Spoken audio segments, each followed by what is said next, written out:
Do this. Yeah. You ready? I'm ready. Welcome to another episode of Prison Talk with Jamie Meade and Emma Charleston. on this episode, we're just going to have a conversation on the birth of second look sentencing in Michigan and how it came about and who was instrumental in bringing it to Michigan and the status of it now, so our listeners will know where it's at and what it may include. So they'll know that it most likely will affect their loved ones. And so we will send out a call for everyone to start contacting their state representatives and state senators after it has been introduced. Which is the 19th of April, isn't it? In Lansing, isn't there some meeting or press conference happening? Yes, there's April the 19th is considered the launch. They have a short rally from 8:30 to 9.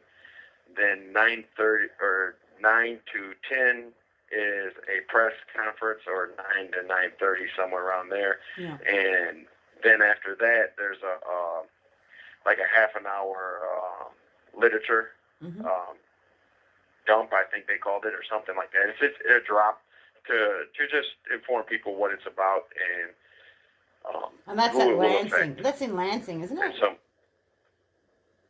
Yes, it's in Lansing, Michigan, at the state capitol. State capitol. Well, I won't be there because I'm in Australia. But if I was there, I would be. Yeah. We keep on getting bumped. It was scheduled for April the 12th, then it changed to April the 19th. And the day after, there's supposed to be a rally or gathering on April the 20th for the good time legislation. Yeah. From the Michigan Advocacy. I think that's what it's called. Yeah. Justice Advocacy group. That their proposed legislation that will be. I think Jeff Irwin is sponsoring that, and Stephanie Chang is the primary sponsor for the second look sentencing legislation. Right. So second look. Obviously, it's something that exists in other states, so it's not a brand new idea that's just popped up out of Michigan. Clearly. No. It's fairly new across the country.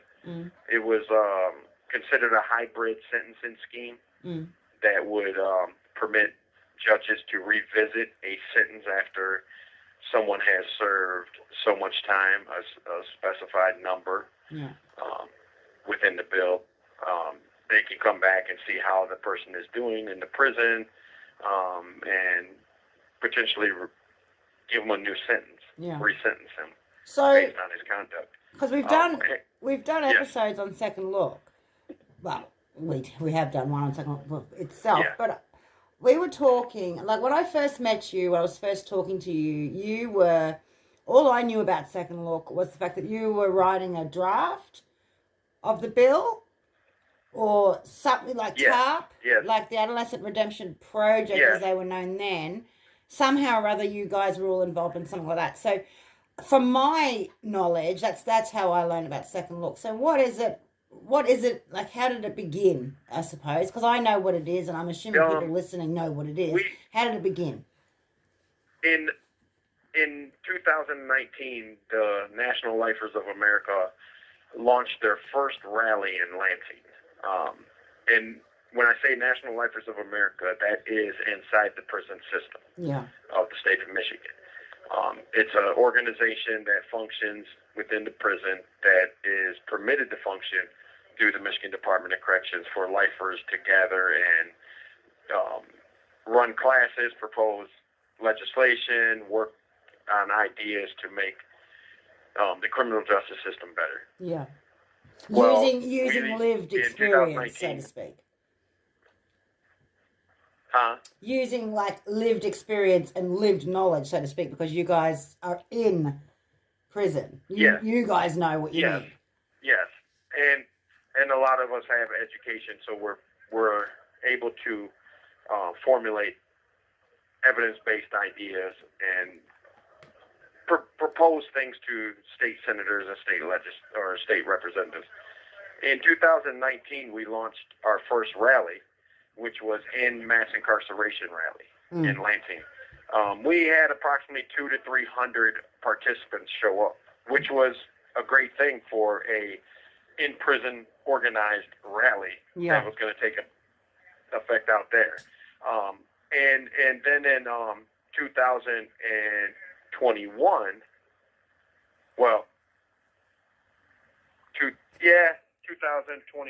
2020, we were, Josh Puckett had come up with the idea to create the Adolescent Redemption Project, which was to focus on people under 25 because of new brain development. Yeah. And we were coming up with the idea of how to use the new science to increase the age because the U.S. Supreme Court put it at under 18. Yeah. So we were coming up with a bill, and Kristen Wiesenberg and Laurel Young were the attorneys working with TARP, and we combined effort with the National Lifers of America and made an agreement to always work together because we had more of a platform, because TARP was outside of prison and NLA was inside of prison. Yeah. So what we did was, while we was coming up with an idea of how to raise the age through a proposed legislation, I stumbled on to some of the recent bills that were being passed in other states, and the American Bar Association and the National Criminal Defense Association or something like that. I can't remember the acronym for it. Yeah. They had been encouraging states to adopt a second look sentencing. So I brought it to the attention of Kristen Wiesenberg, Josh Puckett, and Laurel Young, and we were all in a meeting, and they were all typing in, looking at it. So it went from there. Yeah. And in 2021, we had planned a rally, a second rally, after COVID hit, which knocked the 2020 rally down. Yeah. We went forward in 2021 with the rally. Well, we titled it Second Look, Second Chance Legislation Rally, basically. Yeah. And so we invited a bunch of people and a bunch of organizations like we did before, and it caught the eye of the Sentencing Project. We contacted them, and they had been working on second look legislation anyway, and we actually drafted a bill in 2020, I believe it was. We actually drafted a bill and was circulating it around to people asking comments and stuff. Yeah. And at that time, some of the organizations in Michigan, the advocacy groups, refused to support the second look legislation. Why? And they wanted to support. They were supporting the campaign for fair sentencing of youth. That's out of Washington D.C. Also, they were presenting a bill to end life without parole. Yeah. For so equally important in Michigan. Equally important things that they felt were more equally important. Yeah. And they just, since TARP was a new organization and TARP was working with NLA, those well-known organizations in Michigan just didn't see the benefit financially of supporting second look sentencing at that time. Yeah. And they thought Safe and Just actually said it would take 10 years to get such a bill passed. Yeah. In the state of Michigan. Yeah. And now it's 2023, which is only 2 years later. Yeah. And that proposed legislation is about to go in. So they were absolutely wrong in their assessment. Do you think, though, because the Sentencing Project wasn't involved then, do you think at the time when they did make that assessment, they made a fair call? Well, I think it was financially motivated. Yeah. I do believe it was financially motivated. Because the campaign for fair sentencing of youth was providing funding for them to get on board with that bill, and which is fair as an organization. But I mean, but also I look at as funding, a nonprofit organization, it's about bettering what is better for the whole population. True, but I think funding suggests what there's can be definite passed. support, and it would be the smarter thing to go for. But anyway, You have that's beside the 1 point. minute remaining. So the sentencing project got on board. Yeah, They said it would take 10 years. Here we are 2 years later, and they're announcing it on the 19th? Yes, and there's all these organizations that originally snubbed their nose at us are all 100% on board. And what I don't like is that we're kind of pushed in the back. Yeah. Put in the back of it and forgotten about that it was the NLA and TARP that initially got this ball rolling. And we'll keep talking about that when you ring back, because we're going to hang up. Yes, once we come back, yes. And I just think that those of us on the inside should be given some credit for getting this ball rolling. Definitely. But hopefully our listeners will come back on this next segment or part to this episode. We might talk about this for a while, because the history of it and the involvement of the NLA and people on the inside. Thank you for using GTL. Is an interesting thing, I think. All right, go. All right. Welcome back to part 2 of the second look sentencing legislation topic that we were discussing. And this is Prison Talk with Jamie Meade and... Oh, Emma Charleston.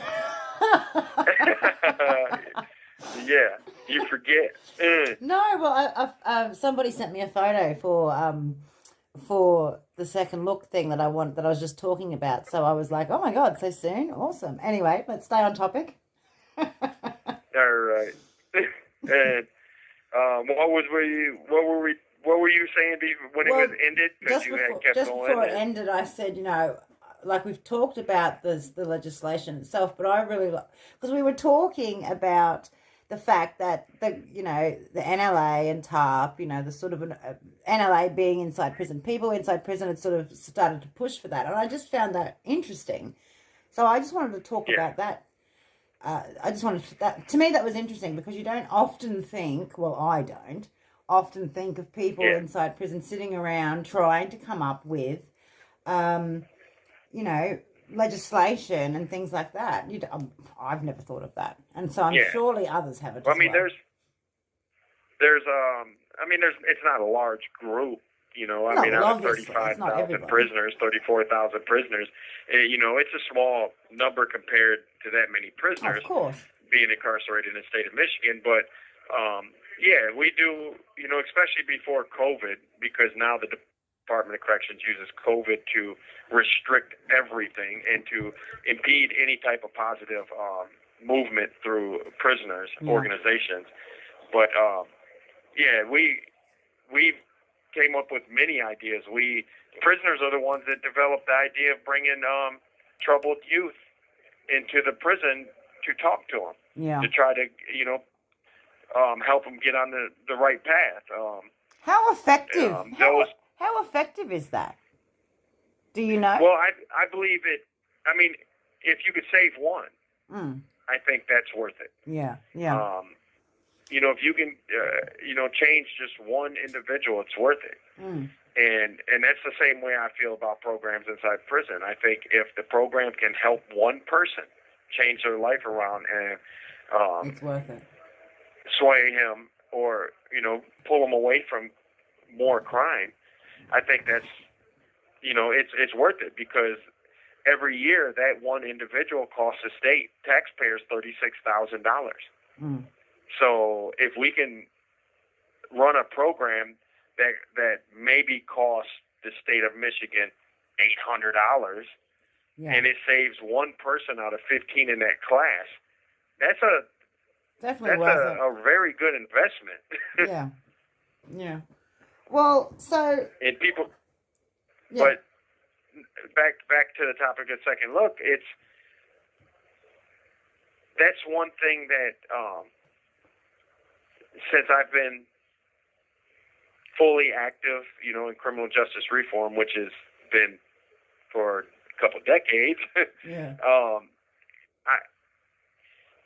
outside organizations, outside people don't give inside people inside prison enough credit No. or they don't look at them as having the ability. And that's what's strange, because if I was released today with a bachelor's degree in criminal justice from an accredited university and with 1/3 of a 75 credit master's degree program completed, I would be employable in any of these organizations, and they would listen to me out there. Yeah.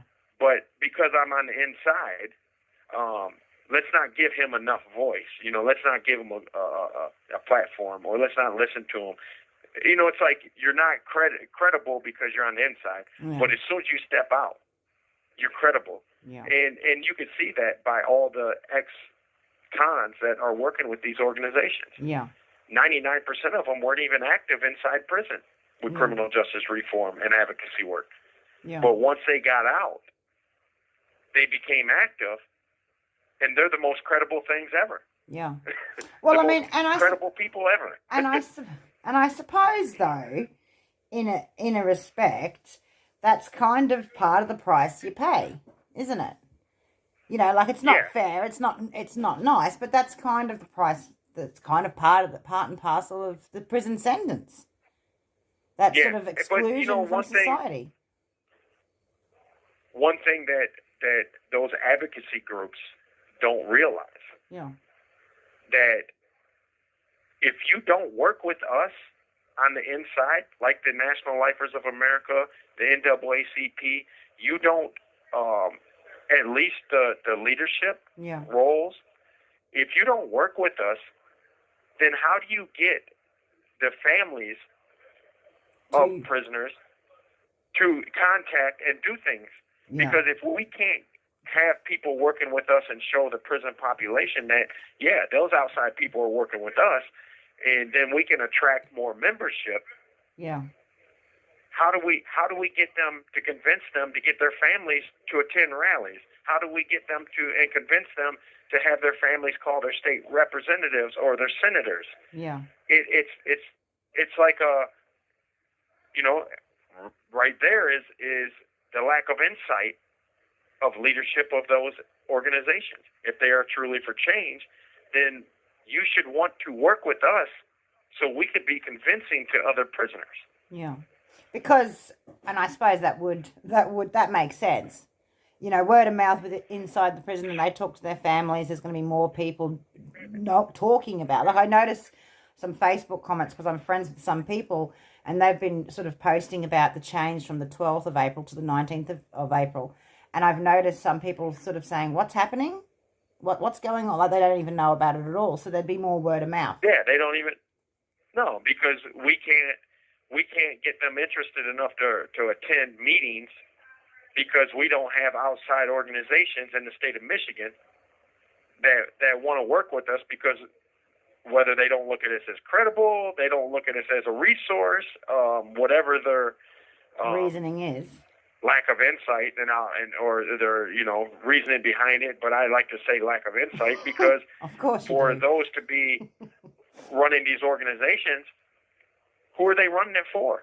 Yeah. Those that's incarcerated and those families that are suffering because of mass incarceration. So you can't get our families, unless you go through us. Yeah. Well, yeah, and I think I think that's definitely part of it. So anyway, getting back to the original point I wanted to discuss, because we always go off topic. So the NLA and TARP came up. Is it safe to say they came up with some sort of version of Michigan's second look legislation as it is currently? Obviously, it's been changed and all the rest of it to some degree. Yes. They came up with the original, the first version of it, using the outline that was provided by, again, the National Criminal Defense Association, or whatever it is. It's something, one of those titles. Yeah. We used their outline that they were promoting states to look at. Yeah. And put it in bill format.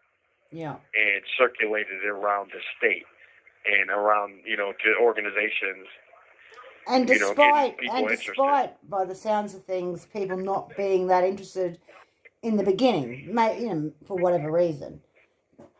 Yeah. Yeah. Everyone, like I said, everyone thought it would take millions of dollars. I think that's what Safe and Just Michigan said. It will take $10 million and 10 years or something like that. It was a ridiculous number. Yeah. Well, maybe at that time it would have. Because the world has changed a great deal. Let's give them some leeway. Once they saw the Sentencing Project coming into Michigan, Alexandra Bailey, and getting involved with TARP, because that's an outside organization, and meeting all of us NLA members that's on the inside, and working with us, then the ball started rolling, because with Alexandra Bailey came in funding, for lobbying and everything else. So and also, now the organization, I think the funding aside, I think there's a bit more credibility when, another organisation, the Sentencing Project, comes in and works with these people, because you can sort of understand the hesitancy. So the NLA and TARP, we should probably talk a little bit about both of those. The NLA and TARP? Yeah, just what are they for the people that don't know? What are they? Well, the National Lifers of America has been around for decades. It first came about in 1980, and it has came in and out because the Department of Corrections didn't want it. Sometimes it went back and forth, and there will be a history of it on the website that you're creating. But it has been an advocacy group on the inside. It used to be fairly large, and it used to run a lot of programs within the department at one time. And it consists, people don't understand Michigan, the Jackson prison. Yeah. That is the largest walled prison in the country. And people don't, a lot of people don't know that historical fact. And that prison had large, it was huge. Yeah. I'm not sure exactly how many prisoners it housed at one time, but there's so many sections of it. Yeah. And it was developed there. And at one time, Michigan only had 4 prisons. Yeah. And that, those prisons were fairly large and old, really old. You have 1 minute remaining. But the NLA started drafting all types of bills, working with legislators, working with other organizations, doing community service, coming up with crime prevention programs. Yeah. They were the legal arm of prisoners within the prison system. Yeah. And when we bring back, we'll talk about what TARP is quickly, and then we'll get back onto. Yeah. We'll get back on because I'm going to jump around. All right. But it is a great program. It's we just need more help from the outside. Yeah. And I say help as I'm talking about lawyers, professors. In other states, their lifers groups are supported by law schools and everything. And and part of the reason for discussing the NLA, and the TARP for me anyway, is for people to sort of understand that the second look legislation bill was sort of not their idea, but came from the NLA. So just to sort of prove that there is some use, so to speak, to them. Anyway, we'll continue when Jamie rings back. Well, welcome back to part 3 of the second look, the history of the second look in Michigan. And this is Prison Talk with Jamie Meade and Emma Charleston. Right. You always forget. Well, it's not that I forget. It's just that I get distracted. At the moment, I have a tiny puppy eating a plastic bottle right next to me, and I was trying to kick it away. Not the puppy, the bottle.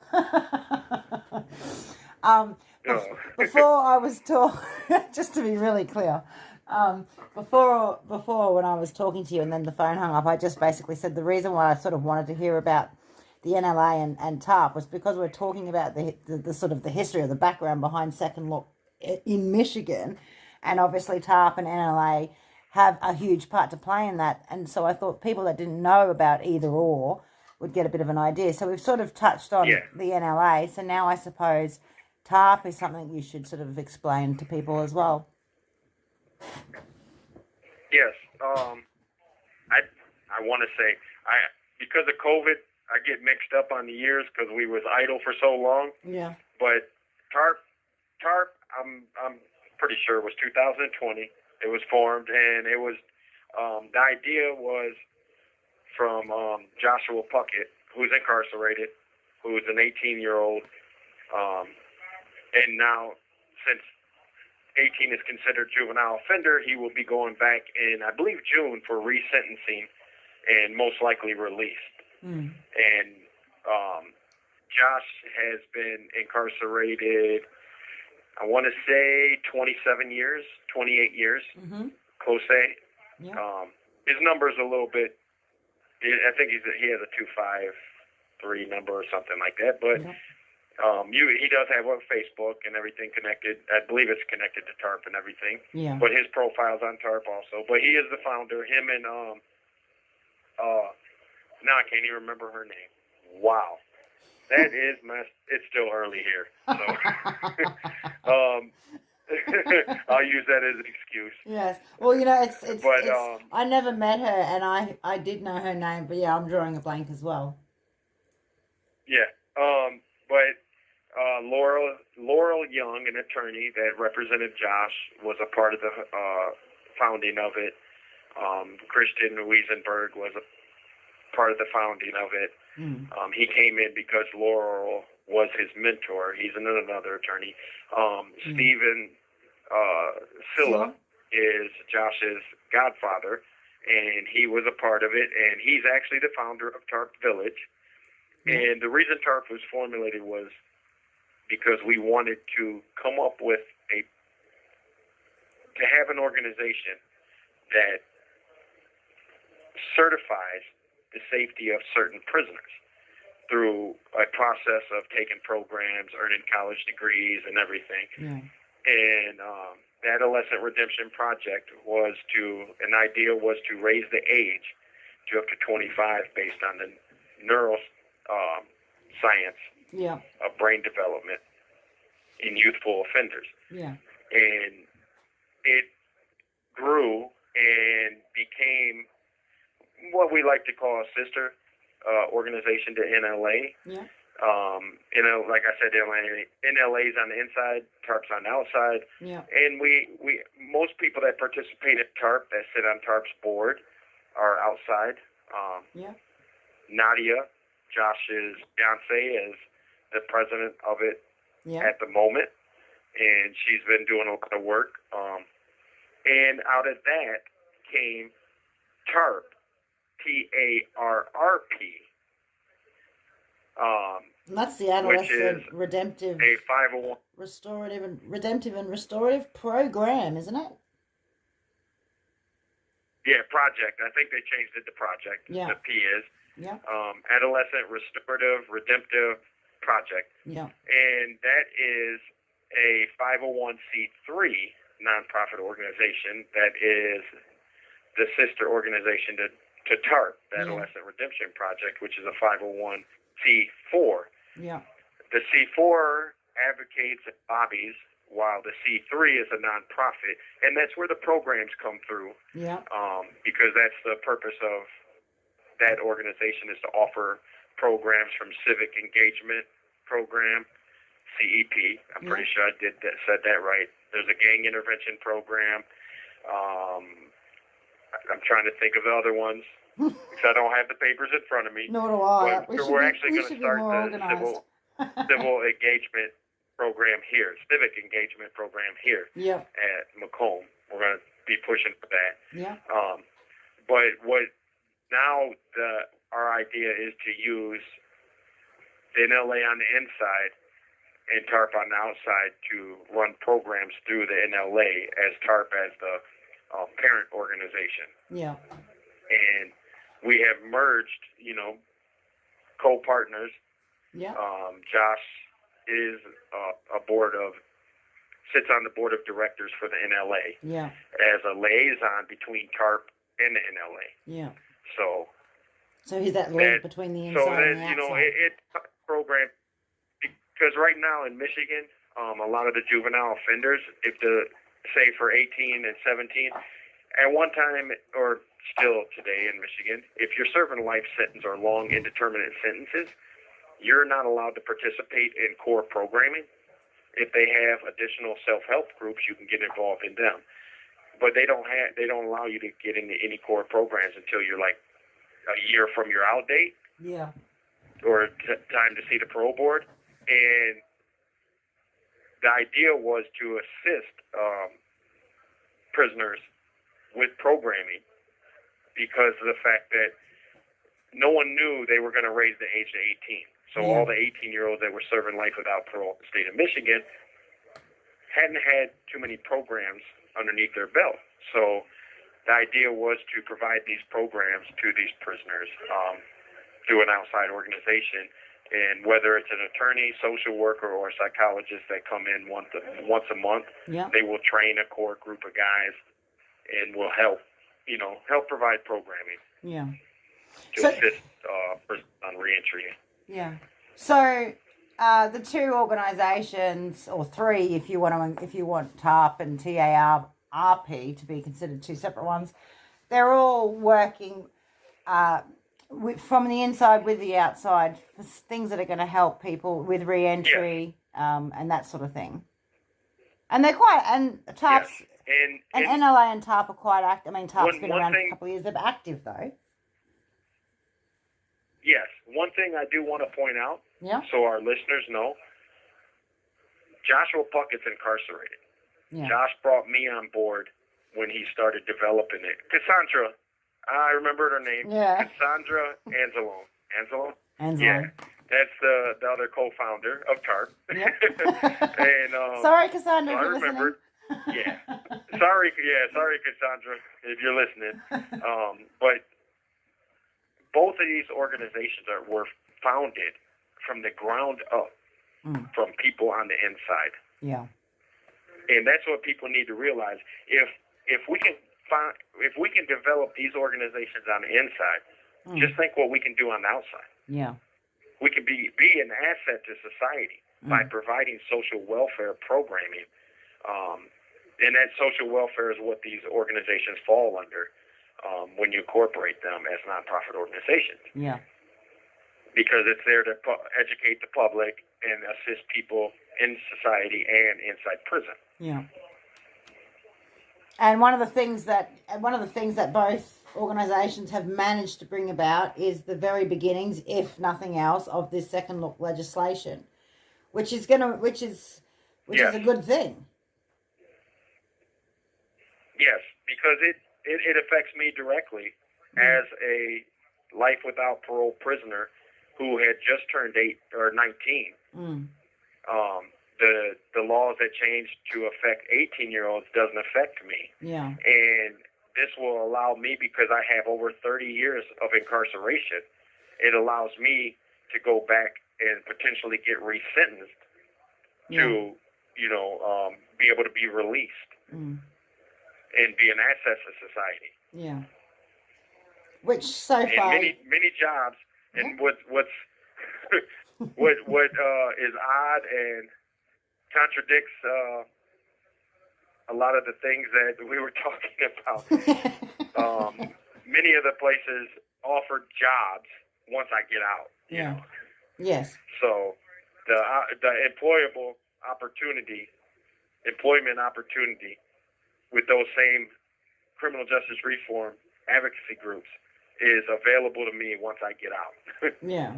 And I think it'll be a nice little, I don't know what you want to call it, a nice little sweet circle if people that have been part of the the NLA, the TARP to the point of the second look legislation, you know, just with at the very beginnings of it, if they also happen to benefit from something that they were working with, I think that's a nice little example of just what can be achieved.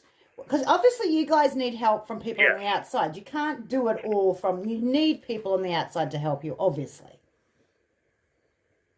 Yes, in Michigan especially, because Michigan has been very late on developing any type of criminal justice reform. Michigan is behind the ball. They're behind probably 50%. You have 1 minute remaining. 50%. They're behind 50% of the states in the United States because they're not willing to advance education through online access. They're not willing to advance to computers, to laptops, to tablets that have some form of secured Wi-Fi. They're not willing to do that. Yeah.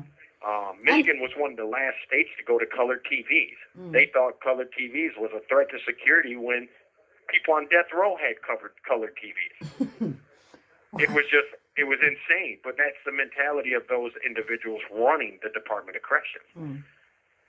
This isn't an industry for them. Yeah. This is something that keeps jobs in the state of Michigan because the auto industry left. Yeah. Yeah, well. But it's going to hang up, and we can always continue this conversation at a later point. We will. But Thank you for using GTL. Okay. Bye.